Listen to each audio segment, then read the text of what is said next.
यह डरावनी कहानी है एक गांव की, जहां कभी एक बड़ा भयानक घटना हुआ था। गांव का नाम था खानपुर, जो कि एक छोटा सा और सुनसान गांव था। एक रात गांव के एक बुजुर्ग आदमी को एक अजीब सा सपना आया। उसने सपने में एक बूढ़ी औरत को देखा जो कह रही थी, वो आ रहा है, वो आ रहा है। बुजुर्ग आदमी डर के मारे उठ गया।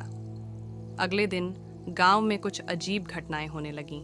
लोग अजीब ध्वनि सुनने लगे और कुछ लोगों को रात को अजीब ख्वाब आने लगे। इसके बाद से गांव वाले रात को सोने से पहले डर के मारे नहीं सो पाते थे। एक रात गांव के एक युवक को भी वही सपना आया। वह भी एक बूढ़ी औरत को देखा जो कह रही थी, वो आ रहा है, वो आ रहा है। युवक ने सपने में देखा कि वह औरत कुछ लोगों के पीछे चली जा रही है। युवक ने सपना देखकर बहुत डर गया। वह गांव के बाकी लोगों को इसके बारे में बताने गया, लेकिन कोई उसकी बात पर ध्यान नहीं दिया। उस रात युवक ने फिर से वही सपना देखा।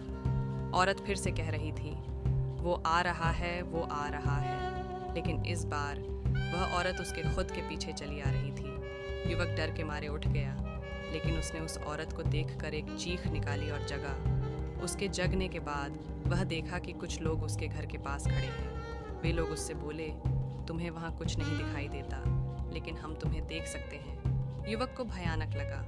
वह और उसके साथी गांव वाले उसी रात गांव छोड़कर अपने अन्याय के लिए उस गांव की कहानी कहते चले गए। इस कहानी से सीख ये है कि कभी कभी हमें अपनी भूतकाल की चिंताओं को छोड़ देना चाहिए, क्योंकि वे हमें अधिक अनचाहे परिणामों की ओर ले जा सकते हैं।